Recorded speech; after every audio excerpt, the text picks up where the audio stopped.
Today, dive into how you can spice up your online culinary school customer support 24/7 using AI. Start by going to the AI settings. Choose Data Source and head to the Website tab. Simply enter your website's URL.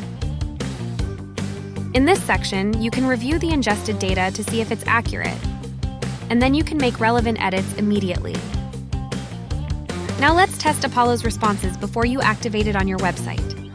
As you can see, Apollo uses the data from your website to respond to customer queries. And don't forget to activate the recrawl feature to keep your data fresh and accurate. You can also change Apollo's name and role, as well as upload a preferred image. Imagine using toAIAssist to answer parents' and students' inquiries using your website's data. Isn't that great? Are you still handling customer service yourself? Activate tawk.to's AI Assist today and let Apollo handle it for you 24/7.